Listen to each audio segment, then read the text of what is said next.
Train চলাচল, metro পরিষেবা কি অবস্থা? আর কিছুক্ষণের মধ্যেই তো বাড়ি থেকে বেরোতে হবে সকলকে।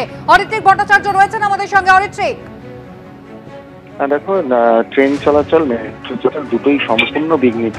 এই মুহূর্তে যেটা জানা যাচ্ছে, শিয়ালদার যে দক্ষিণ শাখা, সেই দক্ষিণ শাখায় ভোরবেলা থেকে ট্রেন পরিষেবা চালু করে দেওয়ার কথা, সেখানে পুরোটাই উৎসাহে অনেকক্ষণ ট্রেন চলাচল শুরু করা যায়। আমরা জানি বৃষ্টি ঘটেছিল, তারপরে বৃষ্টি কিছুটা কমার পর যেটা দেখা যাচ্ছে যে এই মুহূর্তে উত্তর শাখায় ট্রেন চলাচল শুরু করা গেছে। অরিত্রিক, শোনা যাচ্ছে না স্পষ্ট করে, যদি একটু সরে আমাদের কথাটা বলা যায়। দক্ষিণ অরিত্রিক, শোনা যাচ্ছে? হ্যাঁ, ময়দান এর মধ্যে চাপা করছে বটে, কিন্তু ময়দান থেকে টালিগঞ্জ পর্যন্ত যে অংশ, সেখানে ট্রেন চলাচল বিঘ্নিত হচ্ছে। কারণ হিসেবে যেটা জানা যাচ্ছে যে এর আগেও যেটা আমরা দেখেছি, স্বল্প বৃষ্টিতে হয়েছিল, সেক্ষেত্রে কিন্তু এত বৃষ্টিতে লাইনে আবার জল ঢুকেছে এবং সেটা পরিষ্কার করে ট্রেন পরিষেবা চালু করার চেষ্টা করা হচ্ছে। ফলে দক্ষিণ দিক থেকে যারা কলকাতায় ঢুকছেন বা দক্ষিণ কলকাতায় যারা পৌঁছতে চাইছেন, সেখানে একটা বড় সমস্যা তৈরি হয়েছে রেল এবং মেট্রো উভয় তরফ থেকেই। আপাতত উত্তর দিকের পরিষেবা কিছুটা ঠিকঠাক রয়েছে। দক্ষিণেশ্বর থেকে ময়দান মেট্রো চলছে, শিয়ালদা মেন লাইন অথবা কৃষ্ণনগর লাইনে, বনগা লাইনে ট্রেন চলাচল শুরু হয়ে গিয়েছে। কিন্তু শিয়ালদা দক্ষিণ শাখা অথবা ময়দানের পথ থেকে বিস্তীর্ণ দক্ষিণ কলকাতায় কিন্তু রেল পরিষেবা একেবারেই নেই। যদিও ইস্ট ওয়েস্ট মেট্রো এখনো পর্যন্ত স্বাভাবিকভাবে যাতায়াত করছে, এমনটাই কিন্তু মেট্রো কর্তৃপক্ষ জানাচ্ছে। অরিত্রিক, ধন্যবাদ। অর্থাৎ একটা জিনিস পরিষ্কার, দক্ষিণ কলকাতার দিকে যারা আসতে চাইছেন সমস্যায় তাদের পড়তে হবে।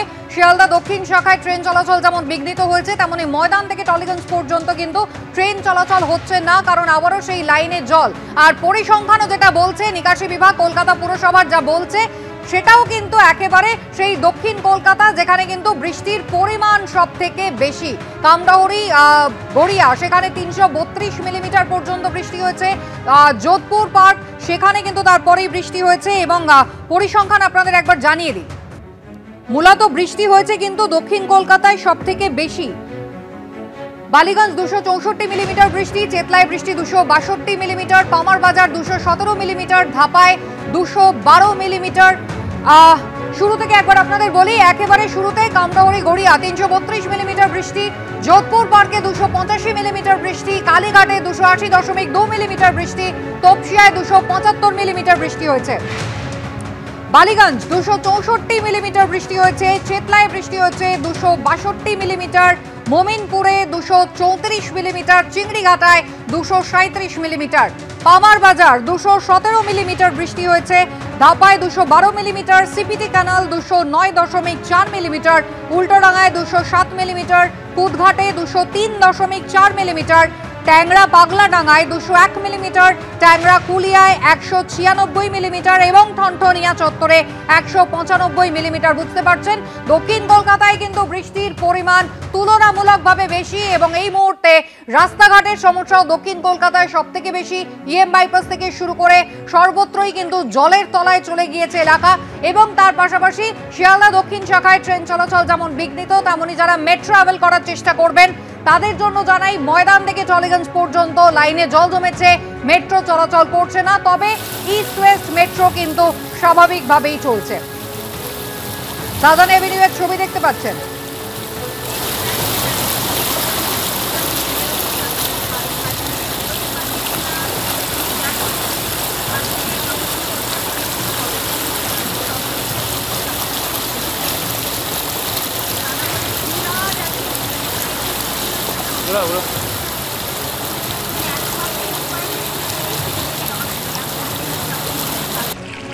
জল ধই ধই কলকাতা, নিম্নচাপের বৃষ্টি, শহর একেবারে জলবন্দী হয়ে পড়েছে এই মুহূর্তে। অনির্বাণ বিশ্বাস টেলিফোন লাইনে। অনির্বাণ, ইতিমধ্যেই যা পরিস্থিতি, বেলা গড়ালে আজকে বৃষ্টির সম্ভাবনা রয়েছে এবং সামনে বৃহস্পতিবার থেকে আবার একটা নিম্নচাপ। কি হতে পারে আজকের পূর্বাভাস, আজকের আপডেট কি রয়েছে? কলকাতা পুরসভাই বা কতটা চেষ্টা করছে জল নামাতে? কুসুমতি, তোমাকে প্রথমে জানিয়ে রাখি যে এখনো পর্যন্ত আবহাওয়া দপ্তরের তরফে যে পূর্বাভাস দেওয়া হচ্ছে, তাতে কিন্তু কলকাতা সহ গাঙ্গেয় পশ্চিমবঙ্গের প্রায় সব জেলাতেই কিন্তু হালকা থেকে মাঝারি ধরনের বৃষ্টি হবে এবং এই বৃষ্টি কিন্তু দিনভর চলবে এবং সঙ্গে মেঘলা আকাশ থাকবে, এমনটাই কিন্তু আবহাওয়া দপ্তরের তরফে বলা হচ্ছে। এবং কলকাতা পুরসভার তরফে এই আবহাওয়া দপ্তরের কাছ থেকে পূর্বাভাস পাওয়ার পরই কিন্তু নড়ে চড়ে বসেছে কলকাতা পুরসভা। রাত থেকেই কিন্তু কলকাতা পুরসভার যে সমস্ত নিকাশি বিভাগের কর্মীরা এবং আধিকারিকরা তারা সর্বত্র কাজ করছেন। বিভিন্ন জায়গায় কিন্তু এই মুহূর্তে যে পোর্টেবল পাম্প, সেই পাম্প লাগিয়ে জল নিষ্কাশনের একটা চেষ্টা করা হচ্ছে। কারণ পুরসভার তরফে যারা চাইছেন যে যতক্ষণ পর্যন্ত ভাটা চলছে অর্থাৎ বেলা 12টা পর্যন্ত তারা চাইছেন যে শহরে জমা জল যতটা সম্ভব বের করে দেওয়া যায় সেই চেষ্টা করতে। কারণ তারা যেটা মনে করছেন 12টার পর যখন জোয়ারের জন্য তাদেরকে লকগেট বন্ধ করে দিতে হবে, দুপুর 2টো নাগাদ যখন জোয়ার আসবে তখন যদি ভারী বৃষ্টি হয় ফলত জমে থাকা জল তার উপরে ভারী বৃষ্টির জল দুটো এক হলে কিন্তু পরিস্থিতি আরো ভয়াবহ হতে পারে। সে কারণে এই মুহূর্তে সবচেয়ে বেশি জোর দেওয়া হচ্ছে কলকাতা পুরসভা নিকাশি বিভাগের তরফে যে জমা জলকে যত দ্রুত সম্ভব শহরের বাইরে গঙ্গায় ফেলার জন্য, এবং তার জন্য লকগেট যেমন একদিকে খোলা রয়েছে তার পাশাপাশি বিভিন্ন জায়গায় যে সমস্ত জায়গায় কখনো জল জমেনি এমন সমস্ত উঁচু জায়গায় যেখানে জল ঢুকেছে সেখান থেকে দ্রুত বিভিন্ন পাম্পের মাধ্যমে কিন্তু তারা এই জল বের করার একটা প্রক্রিয়া নিচ্ছেন।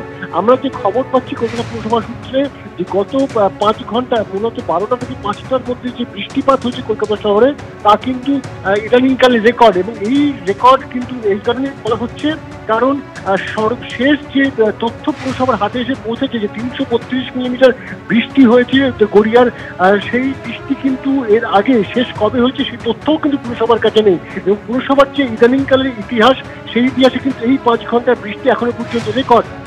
তার পাশাপাশি দ্বিতীয় সর্বোচ্চ বৃষ্টি হয়েছে কিন্তু যোধপুর পার্কে, এবং যোধপুর পার্কে 285 মিলিমিটার বৃষ্টি হয়েছে। এই যোধপুর পার্কে বৃষ্টির জন্য একদিকে যেমন যোধপুর পার্ক তার পাশাপাশি কিন্তু গলফ গ্রিন, অন্যদিকে বিজয়গড়, শক্তিগড়, এই বিভিন্ন বিস্তীর্ণ অঞ্চল সেখানেও কিন্তু ব্যাপকভাবে জল ঢুকেছে বিভিন্ন লোকের বাড়িতে, এমনকি ফ্ল্যাটের একতলা বেশ খানিকটা অংশ করে ঢুকে রয়েছে। প্রচুর গাড়ি কিন্তু ক্ষতিগ্রস্ত হয়েছে, যেমনটা আমরা জানতে পারছি প্রচুর বাড়িতে রাখা পার্কিং করে রাখা গাড়ি, সেই গাড়িগুলির ভেতরে জল ঢুকেছে। স্বাভাবিকভাবে এত ব্যাপক মাত্রায় বৃষ্টি সেটা কিন্তু পুরসভাও তাদের কিন্তু কল্পনাতীত। এবং এই যে তথ্য আমরা পাচ্ছি তাতে যদি সর্বোচ্চ 15টিকে আমরা ধরে নেই যে 20টির তালিকার মধ্যে 15টিকে যদি ধরা হয় তাহলে সর্বোচ্চ কিন্তু 332 মিলিমিটার, এবং সর্বনিম্ন যদি ধরা হয় তাহলে 195 মিলিমিটার, যেটা ঠনঠনিয়াতে হয়েছে। গোটা কলকাতা এই মুহূর্তে কিন্তু কার্যত জলের তলায় রয়েছে, এবং পুরসভার তরফে যা চেষ্টা করা হচ্ছে যে ম্যানহোলের বুকগুলো খুলে বাড়তি জল দ্রুত যাতে বের করে দেওয়া যায় সেই চেষ্টা, এবং বিভিন্ন জায়গায় যে সাকশন গাড়িগুলি রয়েছে পুরসভা সেগুলোকেও কাজে লাগানো হচ্ছে। কারণ পুরসভা মনে করছে যে 12টার সময় যখন রকেটগুলো বন্ধ হবে তার আগে যত দ্রুত সম্ভব এই জল যাতে শহরের বাইরে বের করে নিয়ে যাওয়া যায়। এবং ইতিমধ্যে আমরা যে খবর পাচ্ছি যে তারক সিংহ অর্থাৎ মেয়র পরিষদ নিকাশি বিভাগের তিনি কিছুক্ষণের মধ্যে কর্পোরেশনে পৌঁছবেন কলকাতা পুরসভায়, এবং তার পাশাপাশি মেয়র ফিয়াজ হাকিম তিনিও কিন্তু পৌঁছচ্ছেন পুরসভায়, এবং তারা এসে কিন্তু গোটা পরিস্থিতি সরেজমিনে খতিয়ে দেখবেন। এবং বলে রাখা ভালো যে মুখ্যমন্ত্রীর বাড়ির কালীঘাট চত্বরেও কিন্তু ব্যাপক হারে বৃষ্টি হয়েছে, যে তথ্য আমাদের হাতে এসে পৌঁছেছে 280.2 মিলিমিটার বৃষ্টি হয়েছে। স্বাভাবিকভাবে যে বালিগঞ্জ, কালীঘাট, যোধপুর পার্ক একটা বিস্তীর্ণ এলাকায় কিন্তু ব্যাপক বৃষ্টি হওয়ার জন্য এই মুহূর্তে জলমগ্ন কার্যত গোটা কলকাতা। একেবারে যুদ্ধকালীন প্রস্তুতিতে কলকাতা পুরসভা এই মুহূর্তে জল নামানোর কাজ করছে। অনির্বাণ, ধন্যবাদ।